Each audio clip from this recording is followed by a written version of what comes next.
explosivos ocultos en dispositivos, en artefactos. Hablamos de Hezbollah, de Israel, de lo que había ocurrido, de lo que pasó en el Líbano, de esto que costó la vida de varias personas y que salpicó, por supuesto, de información con respecto a este tema en todo el mundo. César Agüero es especialista en ciberseguridad para contarnos un poco, porque hay detrás todo una carga histórica y todavía hay más sospechas que certezas de cuáles fueron los verdaderos objetivos, por qué se desarrolló, por qué las explosiones que, como decíamos, costaron vidas humanas. César, ¿cómo te va? Bienvenido, buenas tardes. ¿Cómo estás? Buenas tardes. Sí, hablabas de esto, Marcelo, sí. Y la verdad que es un tema que, llamó la atención hoy en día de todo el mundo, porque antes de ayer hubo un atentado, a las pocas horas ayer hubo otro atentado, sí. Más muertos, más evidencia que van dejando, pero la verdad que impacta. ¿Por qué? Utilizan un dispositivo que se usó en los años 90. ¿Y por qué lo utilizan?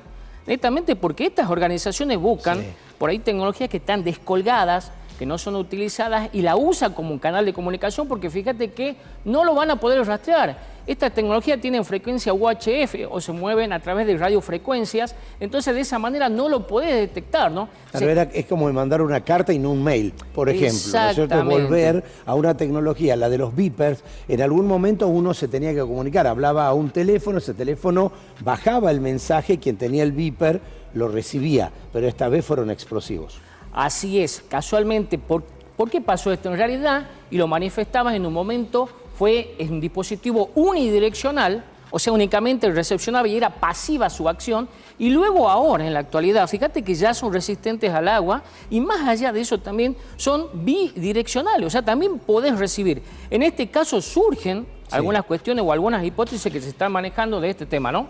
Entre esas hipótesis tenés, por ejemplo, la que se hablaba en un principio, que habían intrusado los servidores, que son los sistemas que mandan la información, que en realidad son radios potentes que transmiten la señal a estos beepers. Entonces, a través de la manipulación de estos sistemas, lograron un recalentamiento en los beepers y que explote la batería. Obviamente que esto, y lo sabemos nosotros, lo que manejamos en tecnología, que esto no puede haber pasado, porque en realidad la batería, si explota, hace un fogonazo o hace humo y no está óptimo con lo que nosotros hemos visto en las imágenes. Claro, hablamos de una explosión, entonces vamos a otra hipótesis, que es la que lo que se hizo es intrusar la cadena de distribución, y cuando intrusaron la cadena de distribución lo que hicieron es poner un pequeño explosivo en dicho aparato, en especial en la batería, que ante la reacción de calor logró la explosión que nosotros vimos. Y hablamos de la pentrita porque es uno de los explosivos que de alguna manera reacciona ante el roce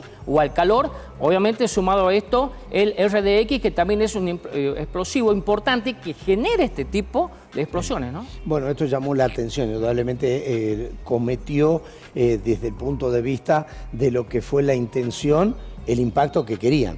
Es decir, totalmente, Marcelo. O sea, hablamos y decíamos, por ejemplo, fíjate que cómo nosotros vimos que simplemente una reunión en un lugar, por ejemplo, un mercado de verduras donde hubo una explosión, las cantidades de personas que resultaron heridas. Exacto. Fíjate que muchas de ellas, en los lugares donde estuvieron, hubo muertos, hablamos más de 20 muertos, más de 4.000 heridos en total, y eso habla, en esencia, cuál era también el objetivo, que era de alguna manera lastimar o hacer severo conocer a través de este dispositivo. Esto, en realidad, en el mundo tecnológico lo conocemos como un ataque cibernético híbrido, o sea, una ciberguerra híbrida. ¿Qué quiere decir? Que utilizamos los recursos tecnológicos sumado a algo físico, que en este caso se vio plasmado con la utilización de las personas que llevaban este dispositivo y que de alguna manera permitía que pueda dañar a mayor número de personas, ¿no?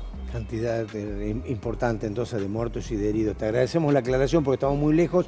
No se conoce bien todavía el objetivo, tampoco quién está detrás y si esto va a seguir sucediendo, que es lo peor. Sí, así es, Marcelo. No se sabe en realidad qué es lo que va a pasar, pero sí se sabe que hay algo que hay que saberlo y decirlo. Hay una cuestión, un eje oriental, que son los países como Corea del Norte, Rusia, Irán, Bielorrusia, entre ellos, ¿no? ¿Y qué es lo que pasa? Ellos son, de alguna manera, el eje en la que desarrollan tecnologías de vigilancia. Están súper arriba de los gobiernos, y fíjate que esto, como por ejemplo Israel, que es un estado que tiene un múltiple desarrollo tecnológico, también está pensando en desarrollar lo que son las tecnologías como un domo, pero cibernético para que pueda evitar los ciberataques que desde el año pasado a hoy superaron más de los 3.000 millones de ciberataques a Israel.